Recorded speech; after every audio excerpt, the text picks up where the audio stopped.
ẹ káàbọ̀ sórí ìkànnì ṣé fídíò tó wà lẹ́gbẹ̀ẹ́ mi a sì máa play ẹ̀ fún yín tó bá jẹ́ ìgbà àkọ́kọ́ lẹ́nu darapọ̀ mọ́ wa ẹ bá subscribe kẹ́ like kẹ́ comment so that ẹ lè máa jẹ àwọn àǹfààní tó ń lọ lórí ìkànnì ṣé ní fídíò tó wà lẹ́gbẹ̀ẹ́ mi tí mo ní máa play ẹ̀ fún yín àwọn àṣírí pẹ́ẹ́rẹ́ ló wà nínú fídíò yẹn àwọn àṣírí tó wà ń bẹ̀ àtẹ̀yìnbó bá ti lọ wò ẹ máa pẹ́ nǹkan ó ń kọ́ nílùú ìbọn ẹ bẹ́ẹ̀ ká fi ọ̀pá pọ̀lọ̀pọ̀lọ̀ pa ejò ẹ jẹ́ ká wo fídíò yìí. arábìnrin tí mò ń sọ lọ ṣé o rẹ́dì láti fàájà pẹ̀lú gbogbo evidences tó ní nígbà tí mo dẹ̀ ti béèrè questions lọ́wọ́ ẹ̀ ó ní yes mo Samuel wà directly involved lábá bẹ̀rẹ̀ ọ̀rọ̀ ìníjọ́ náà lọ́hùn kí ni tó ṣẹlẹ̀ ó ní Sam Ojo òun déètì ẹ̀ ìgbà kan tó dẹ̀ sọ fún un pé òun ò níyàwó ta ló ń jẹ́ Sam Ojo ó ní ẹ̀ mọ̀ Sam Ojo mo ní mi mọ àwọn pípù ìdàdí alára and as a matter of fact ǹjẹ́ believe pé I didn't know who even Olualo was until ìgbà tí kéèsì Ìyábọ̀ bẹ̀rẹ̀ ṣá. Now to summarize kí ni tó wá ṣẹlẹ̀ láàrin yín summarize ẹ̀ fún mi ìfẹ́jọ́ ó dáa òun bímọ fún un nígbà tó ń dẹ̀ bímọ fún un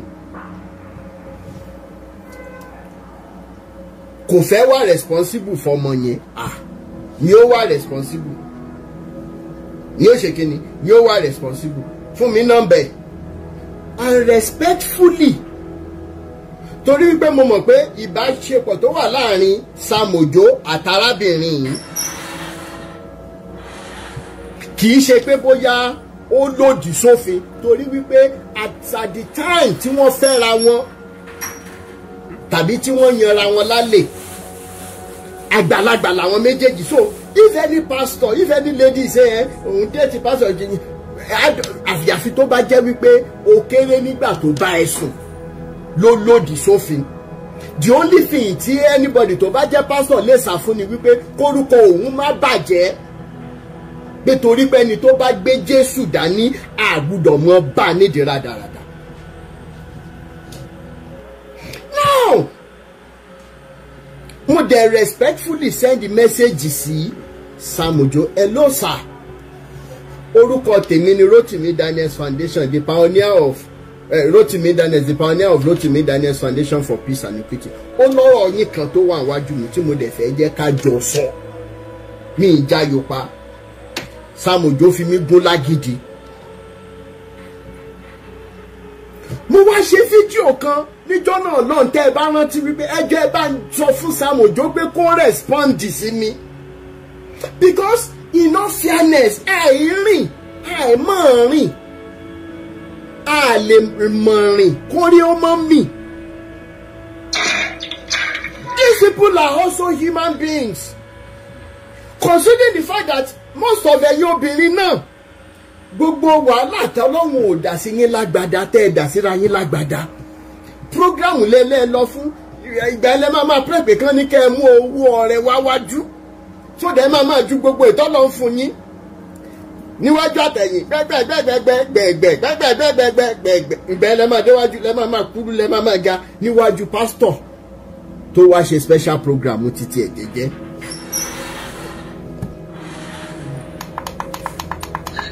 I said I saw your messages on the center.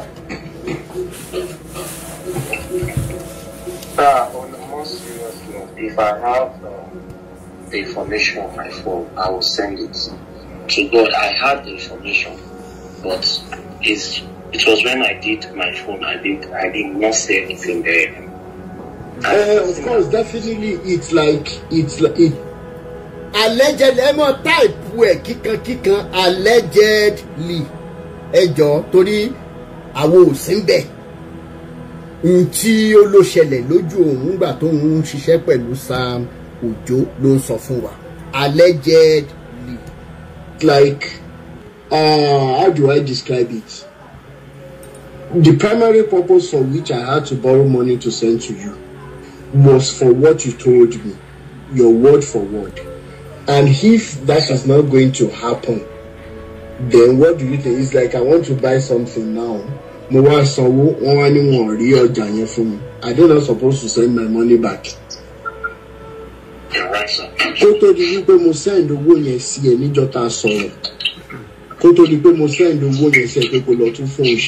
You even told me that Omobi address it Sam Ojo on the same bed. You know the address in Ijebu. You will link them till if you promise me, okay, so when you are ready to go, I will give you transportation money. Yes, sir. You are right, sir. I said I know where they are inside. They live in the church. And information was given to me now that they are no more in the church premises. And Ijebu is a very big place. There's no way I can actually look for them around Ijebu. They live in the church premises before, like inside the church. That's where they live. So and now you're big, but like I thank you so much for that comment. Not church premises. Church premises, it's Ijebu branch. Okay, there is a Sam Ojo branch in Ijebu now. Very sir. So, ṣé Ìjẹ̀bú-Òde náà ló ti bá wọn ní nǹkan pọ̀ tó wọ́n fi wá sá lọ àbí tó fi lọ àbí Ìbàdàn àbí Èkó? Bẹ́ẹ̀ni sir, Ìjẹ̀bú-Òde náà ni. Ìjẹ̀bú-Òde because they are living in that church compound. So anytime it comes around like that, he do take them to the office. And in his, any office that he do have, that office do have inner only mattress and see other things in our room. So he is always taking them to that office. Or if he doesn't take them to that office, he will take them away from that side. Okay, let me make you share. Oh, I don't. It's not once. It's not once. And this happened last year, 2024. Yes, sir. Last year. Yes, sir. Also. So because of that thing that happened to them, they have to leave that church compound. So and their mom later was aware of what is happening. So it was their mom that took them away from there.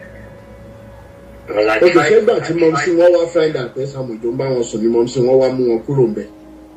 yes, because issues happen. Because I was told that the girls and Sam Ojo, they were actually there's an issue on ground that the woman as their mother came out and started raking somehow. So because of that, yeah. So báwo ni mom sí wọn ṣe mọ̀ ṣá wọn sọ fún mom sí wọn ni àbí ẹnìkan tó mọ̀ ló sọ fún. Ó dà pé ẹnìkan tó mọ̀ ló sọ fún mom sí before the mom now interrogate them. Maybe they now later said the truth a little bit to their mom.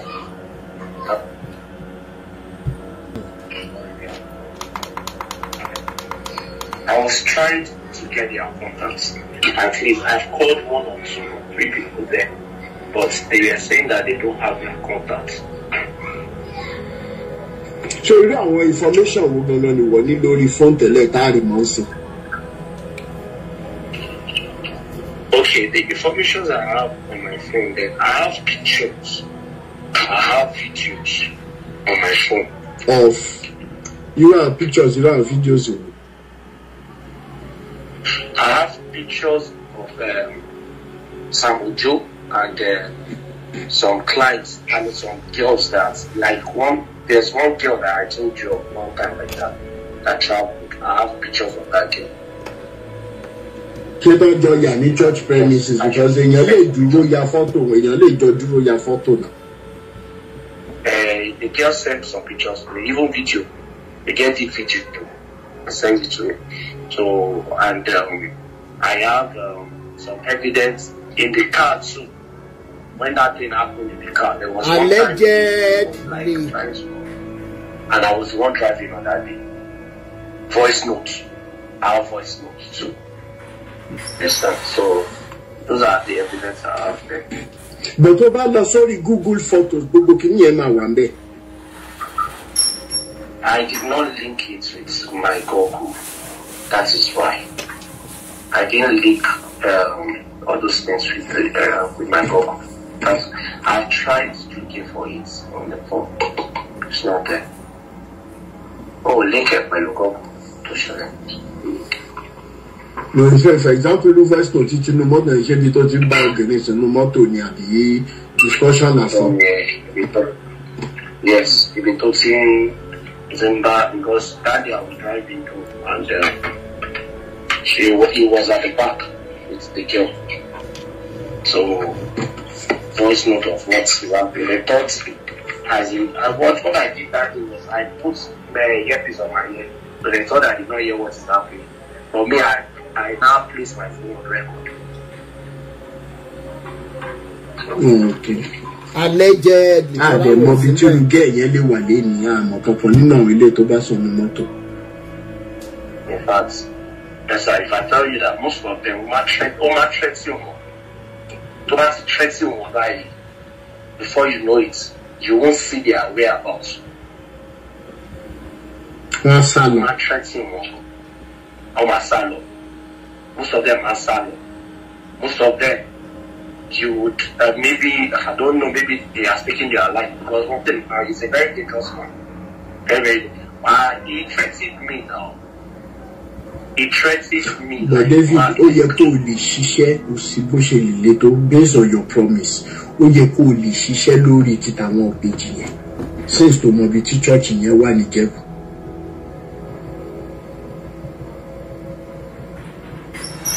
Ó yẹ kó lè ṣiṣẹ́ lórí ẹ̀.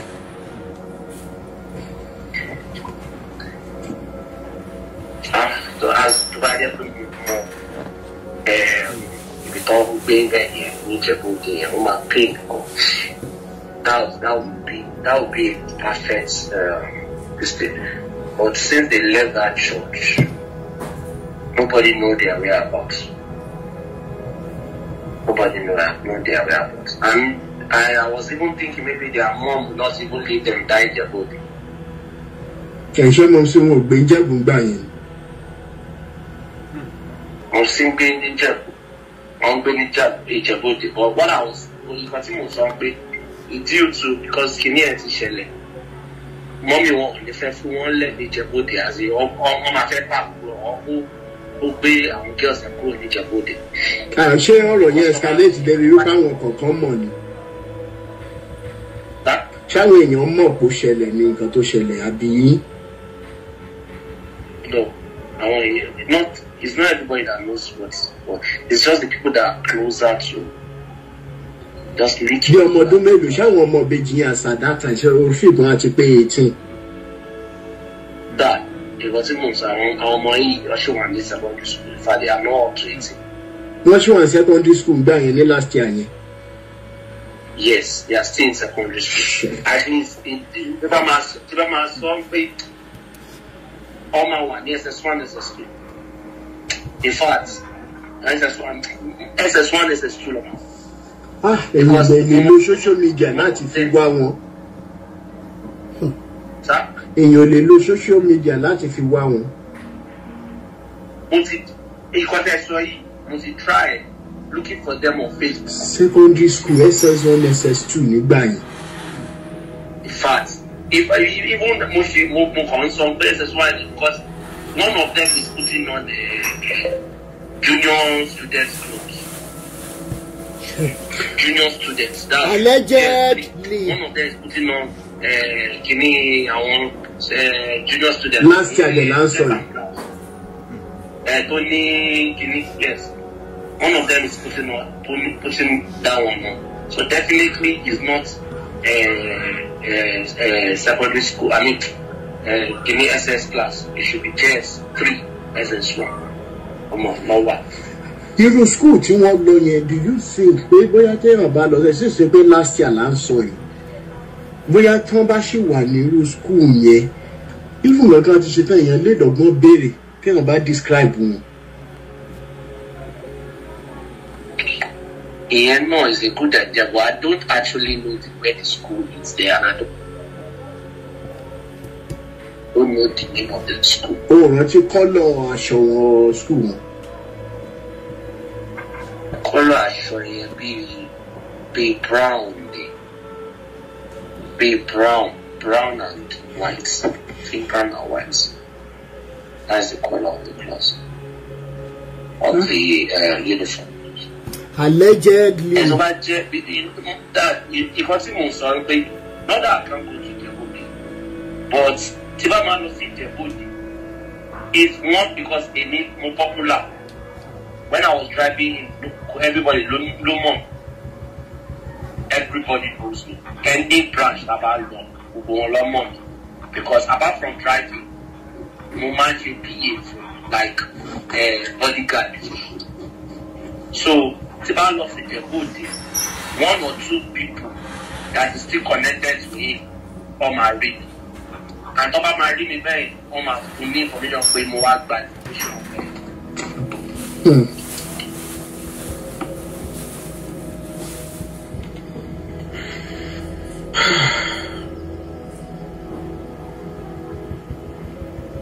So dead ending, right? Sir? So kò sí ọ̀nà àbáyọ kankan for now. I am still trying my best, sir. I'm still trying my best. In fact, only Facebook. I'm trying to TikTok. I'm trying to even talk to her that she should give me a number so that we can talk. That I need to get some things from her. And go on the age mate and girls here no nearby. So the almost here no. So mo fẹ́ bẹ̀rẹ̀ we are showing number one àbí even more anything about one. Because any baba kan tí mo pè wá yẹn bẹ́ẹ̀ nǹkan wá yẹn ṣì wà bẹ́ẹ̀. Ìyẹn ṣì wà bẹ́ẹ̀ ó ṣì wà ní church yẹn because compound church yẹn ni ẹ náà gbé.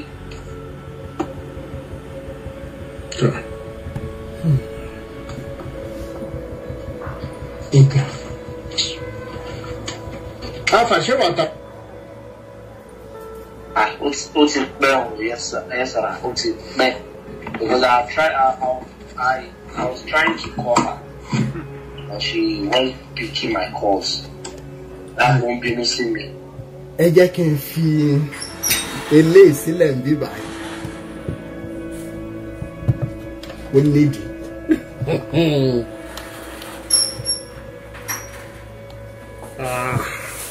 Màá fẹ́ mọ̀ ṣènáwó kan tẹ́lẹ̀dùmarè bá pèsè fún mi.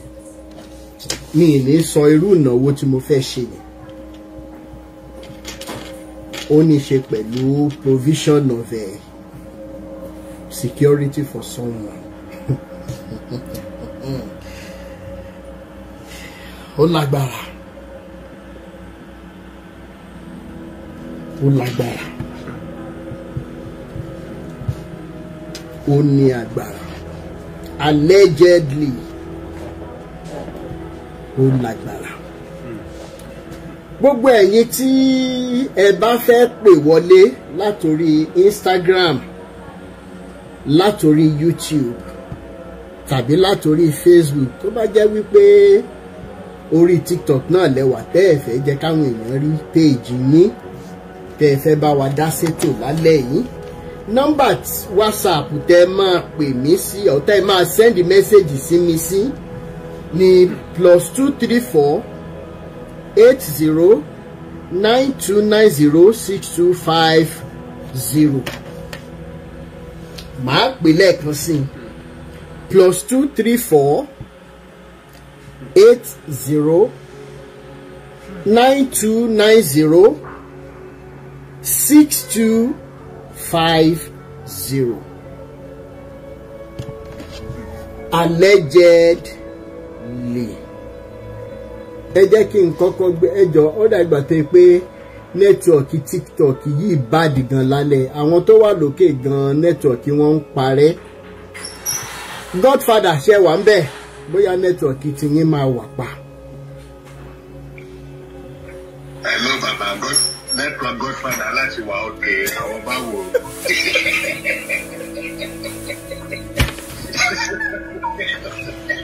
Wọ́n láti tí gbogbo nẹ́tíwọ̀kì kún network àwọn láti wà òkè ẹ̀wọ̀n ìjọ òrùlé ayé ẹ̀ báyìí ìbọn la fẹ́ gbọ́rọ̀ ìyára.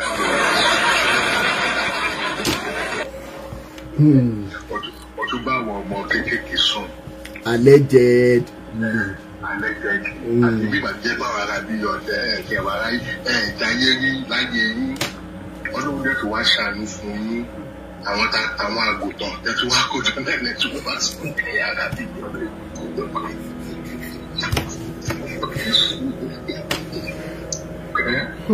Anyway, general, ẹjọ́ tó yìí àti mo ti bá tó yìí wà tó ti máa ṣiṣẹ́. Ẹ ti bá a níṣẹ́. Ẹni tó yà àti bá a níṣẹ́ primary school ẹ̀kọ́ máa ti ṣe ní kókó.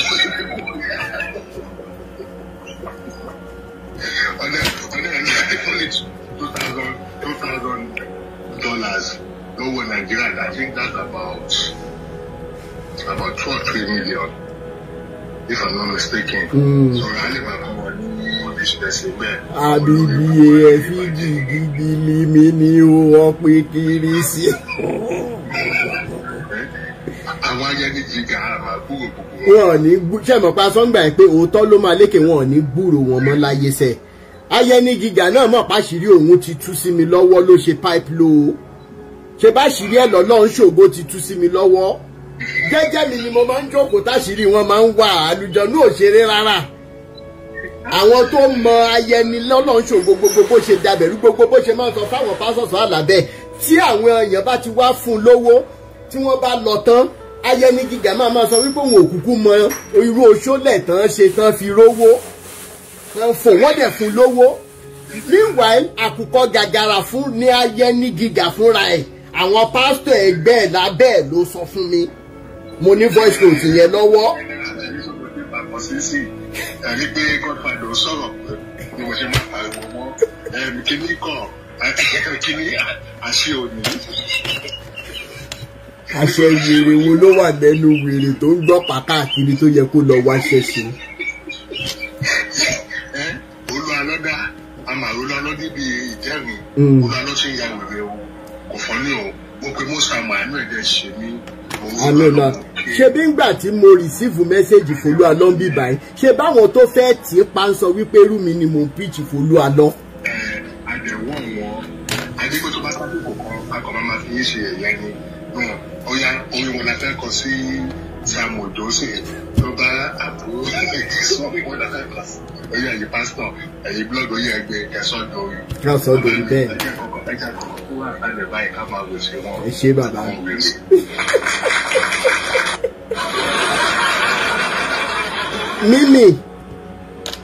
Mímì network ò dá lálẹ́ ẹjọ́ gbogbo ẹ̀yin tí ẹ bá fẹ́ dá sétò àbẹ̀rù ń bà yín.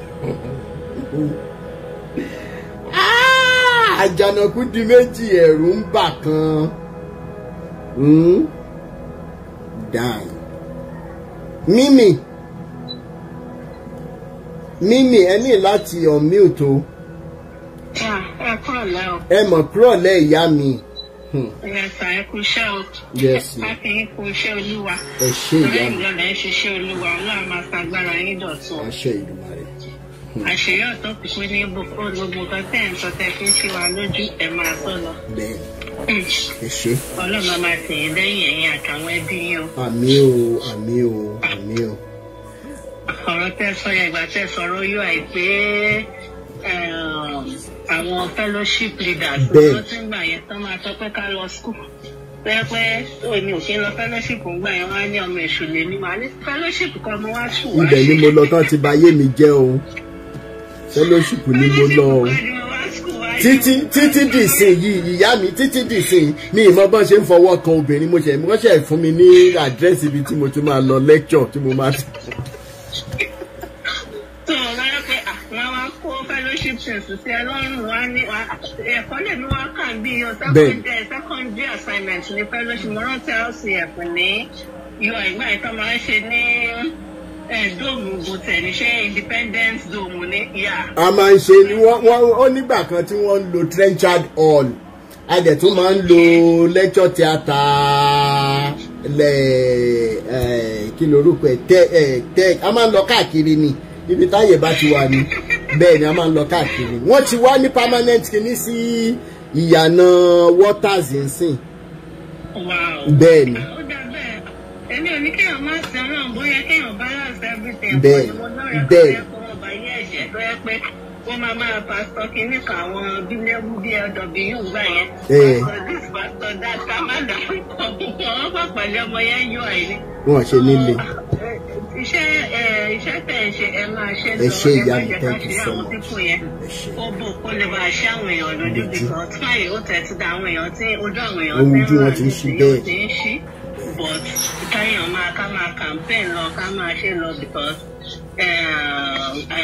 kò sẹ́ni kankan tó mọ́ ọlọ́run nìkan ló mọ́ bẹ́ẹ̀ ni tó but àwọn máa ṣe bíi pé àwọn ọmọ kóníkálùkù wọn lọ wá ṣẹṣẹ bẹ́ẹ̀ ni mà bẹ́ẹ̀ ni. bẹ́ẹ̀ ni tó kí àwa náà ká dẹ́ a lè bọ́lọ́run a sọ̀rọ̀ directly. kò ní ìdí kí kò ní ìdí kẹ́nìkan gbọ́ wọlé lóbi kan sẹ́kẹ̀dẹ̀ ẹ lè gbàdúrà lọ́dọ̀ pastors mẹ́ta tó á dẹ̀ rìnà ọ̀tọ̀ọ̀tọ̀ sí yín tó ìwà làwọn ń bá káàkiri. mo sọ lórí program kan rí tí pásítọ̀ yẹn tó ní ẹni yìí obìnrin tó ń fẹ́ obìnrin yẹn ò dá obìnrin kan kìnìkan ṣọ́ra fún ọkọ̀ bọ̀bọ́ yẹn wá takò pé this same obìnrin náà ni wọ́n sọ pé òun ò gbọ́dọ̀ fílẹ̀ kí wàá ní kó òun ṣe àwọn máa fẹ́ dìjà lórí TikTok lọ́jọ́ yìí wọ́n yẹ láti pọ́ọ̀sì láìpẹ́ ní wípé sọ ohun ẹ sọ pé direct interaction pẹ̀lú ọlọ́run náà ló dá everybody sáyé ọlọ́run ló ti mọ àtiwáyé wa ọlọ́run ló mọ everything so ẹrù ọlọ́run gbọ́dọ̀ máa bà wá ká dojúkọ ọlọ́run fúnra wa ká máa gbàdúrà fúnra wa ọlọ́run tó nífẹ̀ẹ́ ó nífẹ̀ẹ́ bí lọ́jọ́ ló gbogbo èèyàn lórí tó kò ní ìdíkà lọ máa sọ pé kí lẹ rí sí mi kí lẹ ṣe kinní kan kí lẹ ṣe kinní kan kọ́nà náà ọlọ́run lè fara kan yàn sọ nǹkan tẹ́mi rí sí ọ̀rọ̀ yẹn nìyẹn sá. ẹ ṣe ìyá mi thank you so much. ọjọ́ mo ti ń rókun kò gbẹ rí ọjọ́ mo ti ń rọ́ṣà kò máa yá ọjọ́ mo ti ń rọrùn kò dẹ̀ yá lulẹ̀ iṣẹ́ Elédùmarè mọ̀ ni iṣẹ́ Olúwa ẹ̀yin pásítọ̀ kò lè bàjẹ́ o iṣẹ́ Olúwa kò lè bàjẹ́ o. ẹ̀yin náà ló kàn torí nẹ́tíwọ̀kì ló já yín bọ́ Táíwò Àjàyí ẹ bá ń gbóhùn sókè. ẹ kálẹ́ sà. ẹ kálẹ́. ẹ kálẹ́ sà. à ń gbọ́ yín. hello. à ń gbọ́ yín. hello sà. hello. ó dà pé ẹ̀ ń play fídíò wa níbẹ̀ yẹn reduce the volume tibẹ̀ yẹn.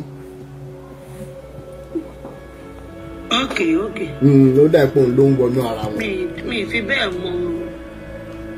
a ti ń gbọ́ yín báyìí. báyìí nǹkan sà. à ń gbọ́ yín dáadáa. ṣé rí ọ̀rọ̀ tá a dálẹ̀ lálẹ́ ìyájọ́ dálẹ̀ náà ni lójú ọ̀rẹ́ nìkan. bẹ́ẹ̀. ẹ̀rí ọ̀rọ̀ religion yìí wọ́n ti fi dọ́tún ìpawákú àgbékalẹ̀ ni mo rí sí nǹkan tí bíbélì ò sọ ẹ wá gbé àgbékalẹ̀ yín sílẹ̀ tí ò bá sí ti tàwọn ọ̀dọ́ ọ̀sìn tí wọ́n máa ń béèrè question ẹ wo ọ̀rọ̀ tí bàbá Adébóyè ń gbà yìí tó sọ pé ẹni tí ò bá sọ̀dá mẹ́wàá kò ní lọ sọ́ọ̀rùn ìgbà tí wọ́n fà á já bàbá padà bọ́ta pé òkè pé without holiness ni bíbélì wí so ṣe rí mo láìkẹ́ rà yìí torí pé àwọn àwọ̀dọ́ à ń béèrè questions kò dẹ̀ ń ṣe then mo tún discover pé àwọn àgbékalẹ̀ oníkálukú ń dájọ́ sílẹ̀ wọ́n àgbékalẹ̀ ló pa wá kú máa ń ṣe wọ nǹkan tó obìnrin máa ń ṣe gbá máa ń ṣàwo wọ́n máa fi wá jẹun máa ṣe wọ tọkùnrin kí ni bíbélì ò dárúkọ ṣòkòtò àwa yìí náà ti bẹ̀rù rí a ti bẹ̀rù gan-an wọ́n ti fi kíní yìí tàn wá jẹ mo sọ fún pásítọ̀ mi mo ní ẹ wo àmì single mother mo ti wà nínú ìjọ yìí ó ti ń lọ bí ọdún mélòó kan ẹ̀yin àtìyàwó yín wà nínú ilé ẹ̀ ń sọ fún mi pé kì í ṣáà máa ṣe tó bá sì ti wí pé Ọlọ́run tó wà pẹ̀lú ènìyàn tágbé ẹ̀yin ò mọ ìṣekúṣe ṣe ẹ máa ní kéèyàn máa gbàdúrà ẹ̀yin àtìyàwó yín dẹ̀ wà nínú ilé no solution no ẹni. ẹ dúró ná ẹ bá mi béèrè lọ́wọ́ pásítọ̀ yín wípé ṣé àdúrà lágbára ju lórí kanjí. ó yà mí lẹ́nu àwọn bóra wọ́n máa bóra mọ́yàwó tiwọn mo wá ń sọ pé wọ́n wá fi mí compare ní ìyá alágbájá kéèsì kan náà lájọ ní ṣé mo rí pé òun náà ń bá Ọlọ́run rìn mo ní ṣé tí alágbájá bá ń lọ ní kọ̀rọ̀ tó lọ túra á wá sọ fún yín for the past 6 years mo ń dá sùn mo ń dájí ni àwọn pásítọ̀ ìyá àdè wọ́n máa tàn wá wọ́n máa sọ wọ́n máa ṣe gbá máa ṣàwo ewo ọ̀rọ̀ wọn ti lọ káàkiri ká ẹjọ́ àmọ́ tó tẹ̀ wá fọ́ ni wípé tàbá dúró síwájú ẹnìkan á máa takọ ẹnìkejì tàbá dúró síwájú ẹnìkẹta á máa takọ ẹnìkẹrin ó máa ń. Bíbélì yẹn gan fúnra ìyá mi Táíwò Bíbélì yẹn fúnra ẹ̀ takora ẹ̀. Ẹ̀yin ní kẹ́ ẹ jára yín ẹ jókòó níjẹ̀ wọn bá ṣẹ́ tẹ̀ ń ṣe ẹ look beautiful ẹ yé wọ sùtánà torí mo rí lórí platform yìí sùtánà lẹ tó kó sọ́rùn yìí o ẹ wọ tọ gidi kẹ́ ẹ look beautiful you are a beautiful chubby woman ẹ look beautiful àwọn tó bá máa appreciate yín máa wá wẹ́rẹ́jẹ́ ṣùgbọ́n ẹni mẹ́sẹ̀ pé tọ́lọ́hún ò ní ṣe ní tó fẹ́ ṣe láàárọ̀ kò ní sọ́dọ̀sán ẹ jára yín ìwọ̀nba iṣẹ́ tẹ̀ ń ṣe lọ fi tọ́jú ara yín. ṣé ẹ mọ nǹkan tó ṣẹlẹ̀ káàkó máa láti bí ọdún bíi 3 ni mo ti jókòó sílé ṣóyè yín mo wà ní new location àwọn èèyàn ṣàtún wá mi wá wọn yìí mo ṣàwò wọn ṣàrìnváìtì mi lọ sí 100 years bàbá kìíní òun ni mo ṣe tún gbé yẹn sórí. 100 years síta ni 100 years síta ni Mósè Orímọládé. Okay, how many years ní Nàìjíríà fúnra ẹ̀ tí wọ́n celebrate 100 ibo yìí tó yẹ kí ẹ ti mọ̀ pé nǹkan ti dé bá wa. àjọ ìṣọ́ra wa ni. So bàbá mi ẹ wọ ọ̀nà wa gbà wọ́n. Ẹ̀jẹ̀ láwọn girama wa tó máa ń tàn yẹn. Owó tó ta máa ń fún wọn pé kọ́ máa fi jẹun. Má tún lọ fi ṣe program. Táwọn èèyàn bá ń bá wa gẹ́ẹ̀tì tí wọ́n bá ń bá wa gẹ́ẹ̀tì Bluetooth speaker tí wọ́n bá ń play àwọn fídíò wa létí àwọn ìyá yẹn ó máa wọ̀ wọ́n mo ṣáà láwọn ìyá tán ti wà liberated dáadáa. Àìgbọ́ ni romance náà sọ Bíbélì wọn náà sọ pé ta ló báwo náà ṣe fẹ́ gbọ́ tí ò bá sí pé nìkan dìde láti sọ ó sọ ní Romans 10:34. ṣẹ́rí liberation yìí Ọlọ́run fàájà ní sẹ́. Ẹ ṣé ìyá mi, thank you so much. Fàájà ní sẹ́ ẹ ṣé. All the way, yes ma. Ọ̀dà. Mary, sister Mary Ìjàlànà àbí Ìjàlànà. Yes. Ṣé mo gbà? Ẹ mọ̀ kálẹ̀ ìyá mi dáadáa. Olúwa ràn wá lọ́wọ́. Àmín o. Ṣé rí ọ̀rọ̀ àwọn pásítọ̀ èké fake pastors sí Ọlọ́run á tú wa sílẹ̀ àwọn tó bá fẹ́ túra wọn sílẹ̀ ni o ẹlòmíì wọ́n sì fẹ́ wọ́n sì gbọ́ kò tí rẹ́dí àti túra ẹ̀ sílẹ̀ ẹ̀wọ̀n irú ìyá yẹn òun gan fún ààyè tí mo ti tọ́ báyìí ó sì wà pàṣẹ wá ẹnìkan kiri. 100 years Mósè Orímọládé. ṣe ni wọ́n sì kú o ìkan wà lákùúrẹ́ yẹn olè gidi 419. kí lorúkọ ẹ. Adésínà Isaac Adésínà. kí ló ń ṣe. olè gidi ni. ẹjọ ṣe lè bá mi gẹ́ẹ̀tì àwọn victim ẹ̀ tán bá rẹ́dì láti sọ̀rọ̀. wọn ò kí fẹ́ sọ̀rọ̀ ìlú ń bà wọ́n jẹ́ sọ fún yín ṣe rí ọkọ mi wọ́n bá ń kà wọ́n ní ṣọ́ọ̀ṣì yẹn ọkọ mi á jẹ́ bíi nọ́mbà 4 sí 5. màá sọ nǹkan tó ṣe fún wa fún yín. ó pẹ́ tí mo ti fẹ́ bá yín sọ inú mi dùn pé mo rí yín ní láìfù lálẹ́ yìí. ṣe rí ìgbà tí èmi àtọkọ mi àtijọ́ ń befriend ara wa fún bíi 10 years tí mo fi darapọ̀ mọ́ church yẹn ní 2014. ìgbà táwa ń bẹ̀ àṣà ló 14 years ń bẹ̀. mo ṣáà rí pé ọkọ mi kò níṣẹ́ ìgbà tá a wọ bẹ̀ kò pẹ́ dáàdì mi mọ secretary kan níbi iṣẹ́ wọ́n wá sọ fún pé àwọn mọ̀yàn tí dáàdì mi ṣàbá secretary wọn sọ̀rọ̀ wọ́n ṣàbá ọkọ mi wáṣẹ́ auditing bó ṣe bá wa ríṣẹ́ nìyẹn tí dáàdì mi bá dá ọkọ mi ríṣẹ́ tàṣà ń ṣe tó ń ṣiṣẹ́ yẹn lọ auditor owó àkọ́kọ́ tó kọ̀ mí kọ́kọ́ rí gbà láyé 9 million. Ọkọ mi sọ fún mi pé wọ́n sọ 9 million fún inú mi tiẹ̀ tí ń dùn. Àgbàtọ́kọ mi wá ó ti mọ̀ àṣé pásọ ti kọ́ pé kó má sọ fún mi.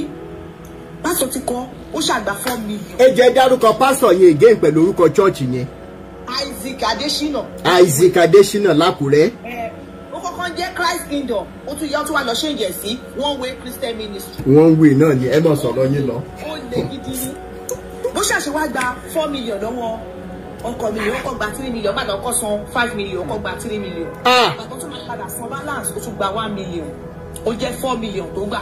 Ọkọ mi ò sọ fún mi títí. Ó pẹ́ àti lo 14 years. Bọ́ èmi náà máa ń wò bó ṣe máa ń ṣe, but ẹ mọ̀ pé mi ò ká torí kò lóbi kò lóyọ̀ kò lo nǹkan kan ju ká gbàdúrà.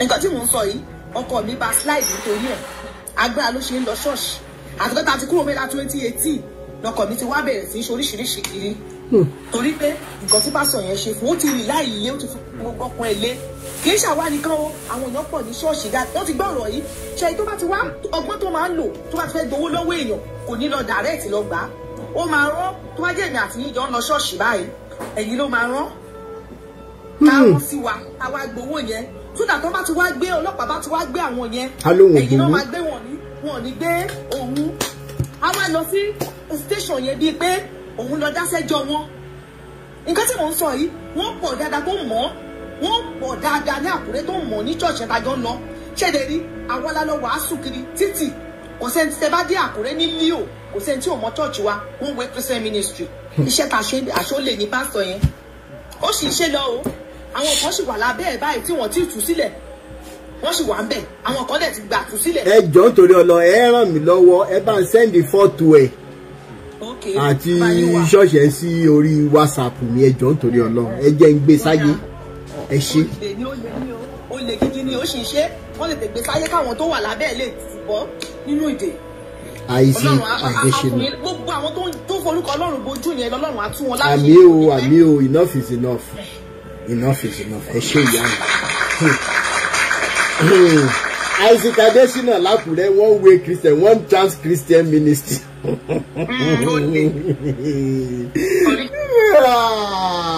Oh my God ẹ wá ní ẹ ń pè mí láti Christ story tèmi sọ fún yín ṣójọ tanti Christ àbẹ́ni tó lẹ́rìí ọkàn nígbà tábí àtọmọ ti dé agbami omi mo ti ẹsẹ̀ kan bomi tán kí n ṣe tó mọ́ kí gbé òtútù mo dẹ̀ sì jáde kúrò nù rẹ̀ àwọn bàbá yóò mọ̀ nípa able God ẹ sáré máa gbó sókè able God ẹ ní láti unmute able God ìjayà fún gbogbo pásọ. àwọn bá wù ú kò sórí wọn bẹ rárá. bá gbàràgbà ṣe wà. ẹ wò mo jẹ́ tùjàre. ẹ kò ṣe. ẹ wò. ìfà ọlọ́run ìgbèkùn táwọn èèyàn wà ẹ̀yin ló ló yẹ ká máa bọ̀ ẹ kó máa bọ̀ ní ìdílé bọ́tọ̀ sí wọ́n ti fún ìpayà ìbẹ̀rù ó kúkú ń gbọ́ gbogbo nǹkan tẹ́ ẹ sọ yìí náà lábẹ́nú. ó wà ní FYP ó ń gbọ́ gbogbo ẹ̀kọ́ àwọn tẹ́ ẹ sọ ilé tẹ́ pílẹ̀ yẹn ẹgbẹ́ gbúdọ̀ táwọn ẹ̀gbọ́n bá tó bá. ariwo yẹn pọ̀ mi tẹ̀ wá yẹn. ẹ jẹ́ kí ọmọ ló ń jayé orí ẹ̀mí bí. ẹgbẹ́ mi ètò mi lọ ń bọ̀. ṣé ẹ gbọ́ mi báyìí. mo ń bọ̀ nà mo ń bọ̀. Dan ẹ̀yẹn gbé òsòkè náà tó fi máa kúrò mi tá ló wà. ẹ kálẹ́ sà. Dan bàbá mo máa ń rí kọ́mẹ̀ntì yín ẹ ṣé gan. mo gbádùn program yìí o and then secondly ẹni tí ó give information yẹn fún yín ṣé ó wà secure I mean ṣó wà protected so that wọn nílé máa lọ bẹ̀rẹ̀ sí lọ attack ẹ̀. ṣé kí n mọ̀ parọ́ fún yín. Okay. Òun fún rẹ ò wà straight forward tí notice gbé nínú voice ẹ ó ní information yẹn lọ́wọ́ kò fẹ́ filẹ̀. kò fẹ́ filẹ̀ ẹ ti gẹ̀tẹ̀ ó ń bẹ̀rù láìfẹ́ ẹ ni because tọ́mọ rí i pé ó ti bẹ̀rẹ̀ sí ń fún yín náwọn info kọ̀ọ̀kan wọ́n lè wá sí. ọ̀tọ̀ ní nǹkan tó sọ kó tó gba owó kó n fẹ́ tó fóun ṣe ó wá gba owó fóun ṣe tán ó wá fùfù ó wá ní pé kíní. òun náà bẹ̀rù láìfẹ́ rẹ̀ ẹ̀wọ̀n ẹ̀kúṣẹ́ o gbogbo àwọn tẹ́ẹ̀tì recruit wọ́n ti pọ̀ gan-an àwọn program woman kan ní àná tó ń pèrè ní afro artist òun gan ń tó àwọn àṣírí àwọn wèrè pásítọ̀ olóṣì. bẹ́ẹ̀ni she was a very strong church person before lẹ́ni jẹ́ẹ̀dì yẹn àti mọ́ra láti 2018 or 19. Because all our profile, all our videos, gbogbo ẹ̀ ó show pé ó wà devoted tẹ́lẹ̀ kó tó ní kó járe. Thank you so much, Baba. I really appreciate you. Yeah. Able God. Oh yeah, try láti wọlé again. I've been network here. TSA. Ẹ kálẹ́ sá o. Ẹ mọ̀ kálẹ̀ ìyá mi. Iṣẹ́ Olúwa. Ẹ wo Olúwa mọ̀ kú iṣẹ́ ẹ̀. Ọlọ́run á wà pẹ̀lú yín o. Torí ẹ̀yin gan lẹ̀ ń ṣiṣẹ́ Olúwa. Àmín o, àmín o. Ó ń ṣe àwọn pásítọ̀. Especially àwọn pásítọ̀ èké yẹn. Lóò èmi ò mọ pásítọ̀ náà. Mi ò dẹ̀ mọ pásítọ̀ èké. Bọ̀ nǹkan tẹ́mi kàn mọ̀ ni pé ní gbogbo nǹkan tá a bá ń ṣe jẹ́ ká máa jẹ́ ọmọlúwàbí. Èmi ọ̀rọ̀ mi máa yàtọ̀ díẹ̀ sí ọ̀rọ̀ àwọn pásítọ̀. Ṣe rí àwa followers gan ẹ jẹ́ ká máa yára wa ní brain. Ẹ jẹ́ ká máa fi ọpọlọ ṣe gbogbo nǹkan tá a bá ń ṣe. Ẹlòmíì ó gbé àwọn pásítọ̀ yẹn ó gbé wọn ju ọkọ tó fẹ́ sílé lọ. Respect tí ò lè fún ọkọ ẹ̀ ó máa fún pásítọ̀. Fún bàbá àti ìyá gan.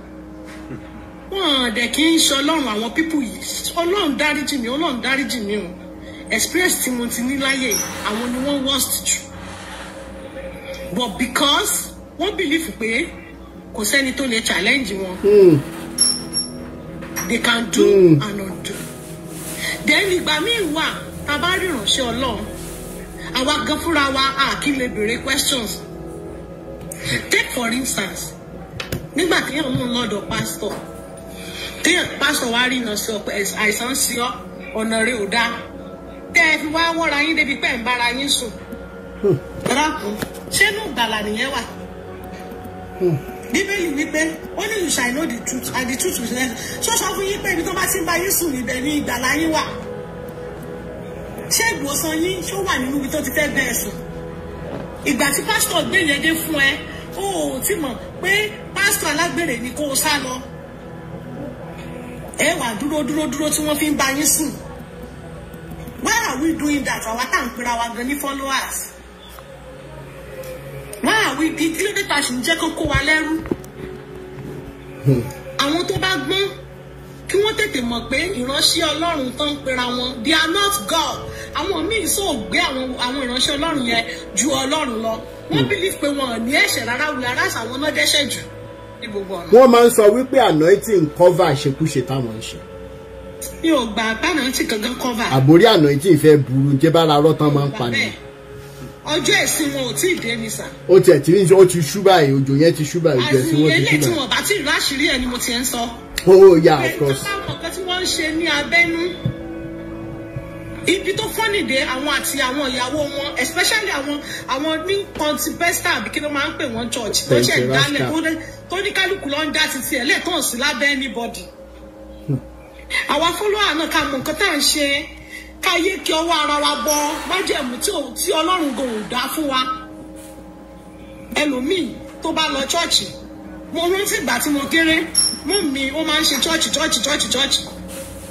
Lọ́jọ́ kan mọ́ mi wá ìgbà kan mọ́ mi fi adìẹ bí abi 5. Dáàdì mi ló máa ń bá a fún oúnjẹ adìẹ wá dàgbà àwa fẹ́ ṣe Easter mọ́ mi bá pín adìẹ tán wọ́n fẹ́ lọ kó fáwọn pásítọ̀. Dáàdì mi wá sọ pé adìẹ yìí òun la máa fi ṣe Easter. Àwọn àbúrò mi wọ́n ní mọ́ mi màtí láwọn fẹ́ lọ kó fún pásítọ̀. Dáàdì mi ṣé àwọn pásítọ̀ ló ń bá àwọn fádìẹ lóúnjẹ? Ọjọ́ yẹn kí mú mi tó dé láti church dáàdì mi ti pa gbogbo adìẹ. Ó yá ẹ lọ gbélé ná. Mọ́ mi dé lọ́jọ́ yẹn wọ́n fẹ́ kú. Wọ́n sunkún torí pé ó fẹ́ fún pásítọ̀ nìyẹn adìẹ. Wọ́n sọ fún ọkọ mi ṣé bí dáàdì yẹn báwọn la fẹ́ àwọn ọmọ yìí la fẹ́ yá àwọn onírọ̀ ìránṣẹ́ Ọlọ́run làwọn fẹ́ fún. Ibi táwọn ìyá wa mi bìlíìfù àwọn bíbí ẹ̀dẹ́ nìyẹn. ibi tó wá dùn mí jù nígbà yẹn mo kéré wọ́n wá lọ fẹjọ́ ó dà pé bí ẹjọ́ yẹn ṣàdọ́dọ̀ àwọn màmá wòlíì wa màmá yẹn láti máa sọ pé bàbá dáàdì mi ti jẹ Ọlọ́run ní gbèsè torí wọ́n pọ̀ jàdìyẹ tó yẹ kó bá àwọn ìránṣẹ́ Ọlọ́run àdìyẹ tó yẹ pé dáàdì mi ló ń fún wọn lóúnjẹ ìgbà yẹn mo tiẹ̀ kéré. ṣé bí gbogbo ìgbà yẹn ìyá mi gbogbo ìgbà yẹn ló yẹ ká ti máa mọ̀ pọ̀ Ọlọ́run tí wọ́n introduce sí wa Ọlọ́run olùṣí tí ìṣọ́ Ọlọ́run ò tọ́. àgbà tí bá ti wá rántí ọ̀rọ̀ yẹn ó máa ń pa mí lẹ́rìn pé dáàdì jẹ gbèsè ìjọ kan mo sọ fún dáàdì mi ní síìtì mo ti dàbọ̀ ní dáàdì ẹ̀jọ̀ ìjọ òun ẹ fẹ́ sọ gbèsè adìyẹ tẹ ẹ̀jẹ̀ káàkiri wọn ló ní pásítọ̀ yára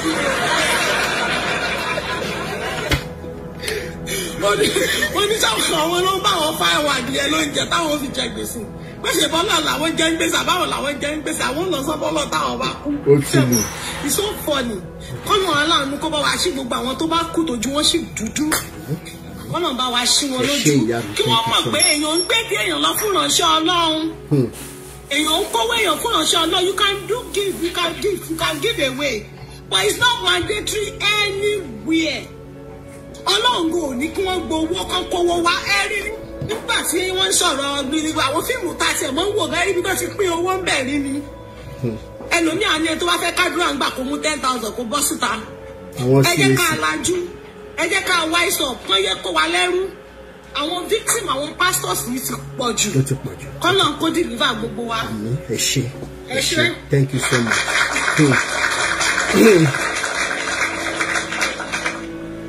ẹ jẹ́ bá ń pe àwọn pastors yìí síta fẹ́ ṣe altar call gbogbo ẹ̀yin pastors tẹ wà nílé pátá it is mandatory that you come out for this altar call ẹ di ojú yín bẹ́ẹ̀ ṣe ń bọ̀ bẹ́ẹ̀ tẹ́ bá ti déwájú ẹ mọ̀ di ojú yín pé kọ́lọ̀ ń gbà yín gbà mí Olúwa gbà mí o Jésù má jẹ́ n kú pẹ̀lú socket gbà mí o Jésù torí socket náà ni.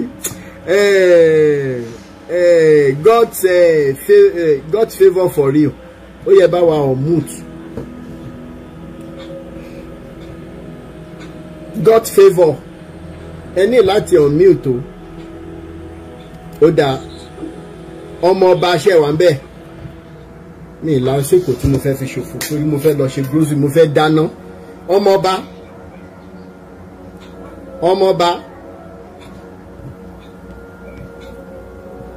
Ọmọ ọba ṣẹ́yìn náà wà ń bẹ̀ irọ́ tẹ́mì ṣẹ́ wà ń bẹ̀.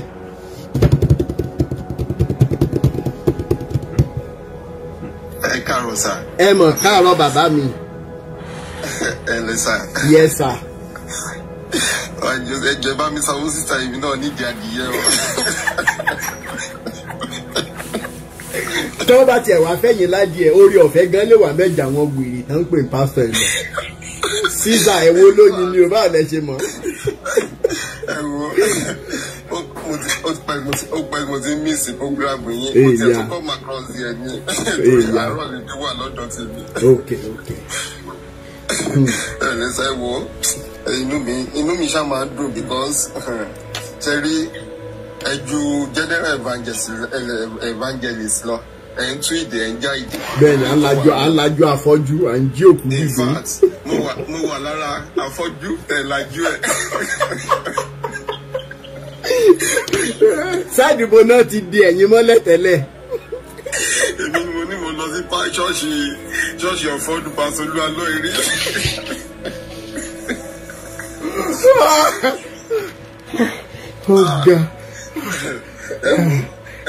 Ẹ ní sí mi because iṣẹ́ tẹ̀ ń ṣe ojúṣe GO lọ. Bẹ́ẹ̀ni Ọlọ́run. Because ṣe rí àwọn GO yẹn ó take on several years kan tó gather àwọn èèyàn báyẹn kan tó manipulate àwọn èèyàn. Bẹ́ẹ̀ni. So tẹ́ ẹ bá ti sí mi tí ò rẹ̀ yín ṣe rí iṣẹ́ tọ́rọ̀ kan ti ṣe sílẹ̀ yẹn tójú àwọn èèyàn bá ti là tán wọ́n á mọ̀ pé wọn ò tí ì ṣiṣẹ́ kankan. Bẹ́ẹ̀ni. Ṣe understand? Bẹ́ẹ̀ni. Because everybody so many people lójú wọn ti là jẹ́ pé wọn ò lè come online number one. And so many people who are Nigeria tó yẹ pé wọn ò lè sọ̀rọ̀ but wọ́n ṣáà wọn ní option wọ́n ṣáà dúró pé wọ́n fẹ́ wò bóyá ìyanu lè ṣẹlẹ̀. I have so many people in my inbox tí wọ́n lè sọ̀rọ̀ lórí social media tó tó lè inbox ni wọ́n ti wọ́n sọ̀rọ̀ bẹ́ẹ̀. So nǹkan tó ń ṣe so many people tí wà liberated under it tó ṣáà ń wò ó pé pé wọn mọ bọ́n ṣe fẹ́ ṣe kò sí tó máa kó èèyàn bíi 100 jọ in Nigeria at least 70% máa wà victimized. Bẹ́ẹ̀ni. Nípa ọ̀rọ̀ àwọn pásọ̀ ṣe understand. Bẹ́ẹ̀ni. But wọn lè sọ̀rọ̀ wọ́n ṣáà ń wò pé kí ni way out because wọ́n ti believe pé that's the only way out fún wọn. Ẹ̀rí yẹn sọ. Nǹkan tó ń ṣe so many people nìyẹn.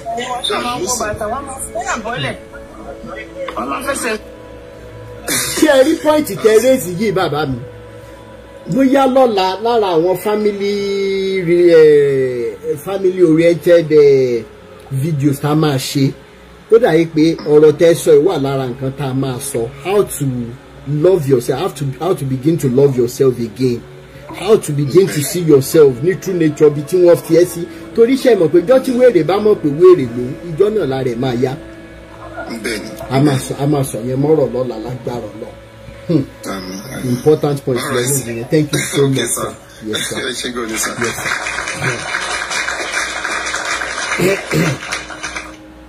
Kwasi 68. Kwasi. Hello. Kwasi 68. Ṣé wà ńbẹ̀?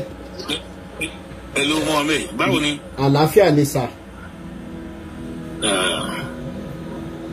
Mo ní ọ̀rọ̀ kékeré kan ni. Okay, sir.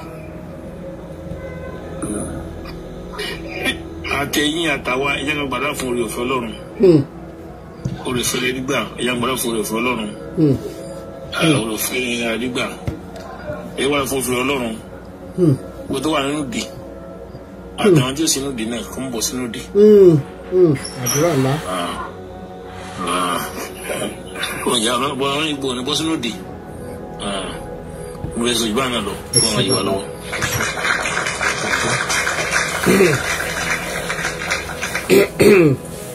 Goal getter ṣe wà ńbẹ̀. Gbogbo wà ńbẹ̀. Bàbá mi. Gbogbo ni. Àlàáfíà ni sà. Ẹ kú iṣẹ́ Olúwa. Ẹ wo Olúwa kú iṣẹ́. Olúwa ṣàgbára dọ̀tun. Àjẹ ìdúró. Ìbáàt ìjẹ ẹlẹ́mìí o ẹlẹ́mìí personally yẹni mo ti decide pé mi ò tiẹ̀ ní máa bá àwọn èèyàn sọ anything mọ́. Rí i pé àtẹ̀tí inú àtẹ̀tí ìta ọ̀pọ̀lọpọ̀ àwọn èèyàn wa ti di. Ó ti di. Apart from mi pé ọ̀pọ̀jọ àwọn bí táwa ń pè lórí òkè tá à ń pè ní church apart from most of them are shrines. Apart from pé most of àwọn táwa ń pè ń pastor tá à ń pè ń wòlíì babaláwo in disguise ni wọ́n. Olúgbòhùn tó bá yẹ wọn tó ń lò kì í ṣe kékeré tó dẹ̀ yẹ pé àwọn tí ìṣẹ̀ǹbáyé náà ló ń fún wọn lágbára yẹn. Bẹ́ẹ̀ni. You understand? Bẹ́ẹ̀ni. Apart from all this ṣẹ́rí àwọn èèyàn wa kan wà tó jẹ́ pé ọ̀lẹ́ dànù ni wọ́n. Àwọn náà bí kan ṣe. Bẹ́ẹ̀ni. Bẹ́ẹ̀ni. So àwọn náà ń wá soft landing ni. Wọ́n ń wá free money. So àwọn pípù yìí náà apart from pé wọ́n ń lo oògùn fún wọn àwọn pípù yìí náà wọ́n ti mọ̀ wípé àwọn pípù yìí náà ò ní kàn ṣe owó ọ̀fẹ́ náà ń wá. So ó easy that's why tó yẹ kó ṣe easy fún wọn láti brainwash wọn. Bẹ́ẹ̀ni sà. Because tẹ́yìn ò bá kí ń ṣe ọ̀lẹ bíbélì tá à ń kà gan sọ wípé ẹni tí ò bá ṣe kò gbúdọ̀ jẹ. Tẹ́yìn ò bá kí ń ṣe ọ̀lẹ báwo ló ṣe mọ̀kàn máa lọ máa jókòó síbì kan tó máa lóun gbàdúrà tó ò dẹ̀ ní quality time láti ṣiṣẹ́ tó máa mówó wọlé fún ẹ láti jẹ. Ilé àfihàn kan ti jàjàjà láìmọye ìgbà. Báwo ló ṣe máa sọ pé òun lọ sí church programs lẹ́ẹ̀mẹ́rin márùn-ún láàrin ọ̀sẹ̀ wọ́n fi ṣe ẹ́ ni. Bíbélì tó ń ká ò sọ fún ẹ pé tí Ọlọ́run kò di láti gbọ́ ni. Àbí kò sọ fún ẹ pé ọwọ́ Olúwa kò kúrú láti gbani. Ẹ̀ṣẹ̀ yín ni kò jẹ́ k'Ọlọ́run lè dá yín lóhùn. Ìwọ ò ṣe yẹ iṣẹ́ ọwọ́ ẹ wò. Iṣẹ́ ọwọ́ ẹ bá clean tí o bá ní àníyàn gidi tó o dẹ̀ ń ṣe ọ̀lẹ ènìyàn. O ò lè ní problem pẹ̀lú Ọlọ́run náà. Bẹ́ẹ̀ni. And ó ní láti máa sáàkì máa wá nǹkan tí ò sọnù. Sọnù kiri. Ọtí mu àwọn èèyàn wa wọn ọ̀rẹ́ láti gbọ́. Bí ẹ̀mọ̀gẹ́ Bíbélì náà dẹ̀ ló sọ, ó ní àwọn ènìyàn mi ń ṣègbè torí pé wọn ò ní ìmọ̀. Wọn ò ní ìmọ̀, wọn ò dẹ̀ rẹ́ láti wá ìmọ̀. Wọ́n kàn fẹ́ kán sọ pé they want miracle money. Bẹ́ẹ̀ni. That's what they want. If Yorùbá dẹ̀ sọ̀rọ̀, Yorùbá ní àtẹ́lẹwọ́ ẹni kì í tán ní jẹ.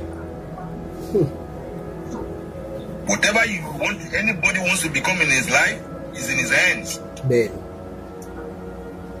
So kí ló olúkálùkù ń fọwọ́ ẹ̀ ṣe?